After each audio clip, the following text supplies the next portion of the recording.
Vous êtes sur ToutiBi Africa, bienvenue à tous dans cette nouvelle édition de Gatingo. Le Bénin vient de lever totalement l'embargo sur l'exportation du pétrole nigérien. Désormais, les navires pourront être chargés conformément aux clauses des accords en vigueur et le pétrole exporté via la plateforme de Semek Bondi. Cette autorisation a été donnée à la société chinoise WAPCO qui avait demandé aux deux pays de trouver un terrain d'entente malgré la tension pour le chargement du pétrole comme prévu dans l'accord du projet pipeline Bénin-Niger. Rappelons que le Bénin avait interdit l'exportation du pétrole nigérien. Le 8 mai, le président béninois Patrice Talon avait laissé entendre que le Niger faisait dans l'informel. Il a également appelé les autorités nigériennes à rouvrir la frontière terrestre si elles veulent que le pétrole extrait du gisement d'Agadem dans le sud-est du Niger soit exporté via les eaux béninoises. Dans un premier temps, ce blocus sera levé de façon ponctuelle et provisoire quelques jours plus tard par les autorités béninoises avec le chargement du premier navire. Ce premier navire a quitté les eaux béninoises avec à son bord 1 million de barils de pétrole brut vers la France.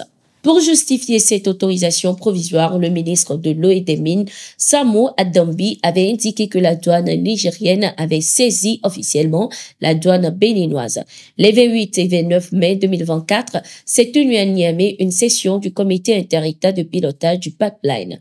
Elle a permis aux trois parties, notamment le Bénin, le Niger, la société chinoise WAPCO, d'exposer les difficultés et de retenir les diligences à accomplir par chaque partenaire. C'est le second bras de fer que le Bénin perd face au Niger. Favorable à une intervention militaire au Niger, Patrice Talon avait fermé ses frontières avec le Niger. Face aux conséquences dramatiques de sa décision sur l'économie béninoise, il fait un rétropédalage sans convaincre les autorités nigériennes. Niamey, pour des raisons de sécurité, refuse d'ouvrir sa frontière avec le Bénin.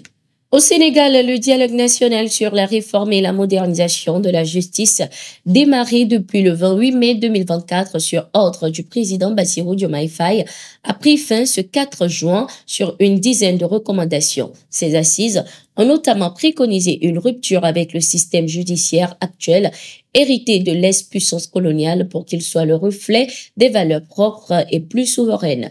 Elles ont également recommandé la mise en place d'une cour constitutionnelle en lieu et place du Conseil constitutionnel, la révision du code pénal, du code de la famille, la limitation des pouvoirs du procureur, entre autres. La justice sénégalaise est inadaptée à bien des égards, inopérante dans d'autres, trop répressive ou inefficace, a indiqué le rapporteur. Ce dialogue national sur la réforme de la justice, voulu par le président Bassirou Diomaye Faye, a été l'occasion d'examiner des sujets essentiels comme le statut des magistrats, le rôle du Conseil supérieur de la magistrature, les conditions de détention en prison et la réhabilitation des jeunes délinquants. Cette initiative vise à moderniser les infrastructures judiciaires et à garantir une meilleure prise en charge des détenus, notamment en matière de réinsertion sociale. Rappelons que le président Bassirou Diomaye Faye, son premier ministre Ousmane Sonko et un certain nombre de cadres de leur parti ont été emprisonnés sous le régime de l'ex-chef de l'État Macky Sall et n'ont eu de cesse de dénoncer ces 3 dernières années une instrumentalisation de la justice. Dès son investiture, le 2 avril 2024, Bassirou Diomaye Faye avait exprimé sa volonté de transformer la justice sénégalaise en une institution indépendante, équitable et impartiale dans toutes ses missions. En Centrafrique, le président Faustin Archange Touadéra a salué le dynamisme des relations entre son pays et la Russie. Lors d'un entretien, Touadéra a évoqué le soutien russe qui a contribué à l'instauration de la sécurité et à la stabilisation de la crise alimentaire. Je voudrais profiter de notre rencontre pour remercier le président Poutine pour ce qui s'est passé lors du dernier sommet. Le président Poutine a annoncé une aide caritative pour la fourniture de céréales à plusieurs pays africains, y compris la République centrafricaine, qui a également souffert de la situation avec l'Ukraine. Nous avons déjà reçu cette aide humanitaire. La promesse du président Poutine a été tenue et nous tenons à l'en remercier. Le peuple de la République centrafricaine lui est très reconnaissant, a-t-il laissé entendre. En visite en France en avril, le président centrafricain a précisé par la même occasion que le développement des relations entre la République centrafricaine et la France n'affecte pas les relations étroites avec la Russie, car son pays cherche à établir des relations bilatérales pour des partenariats gagnant-gagnant.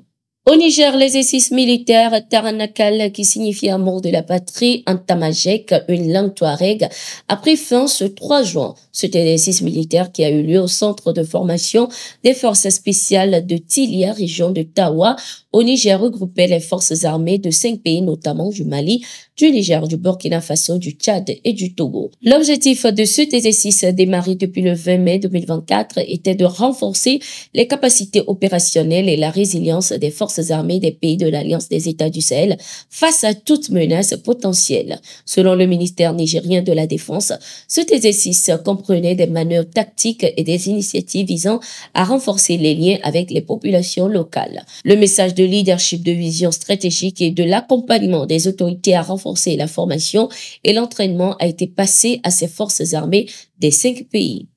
Toujours avec le Niger, une force de protection des mines d'uranium et les puits de pétrole a été créée. L'annonce est faite ce 4 juin par le colonel Moukaïla Sofiani, chef des études stratégiques au ministère de la Défense.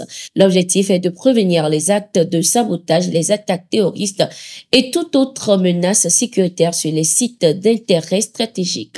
Parmi les endroits à protéger figurent les mines d'uranium du Nord et les puits pétroliers au nord-est avec un accent particulier sur le pipeline de près de 2000 km qui achemine depuis mi-mai l'or noir jusqu'au port béninois de Sémé. Les corridors pour les importations et les exportations des marchandises dont l'axe routier Lomé-Ouagadougou-Niamey font aussi partie des lieux à surveiller, a précisé le colonel Sofiani.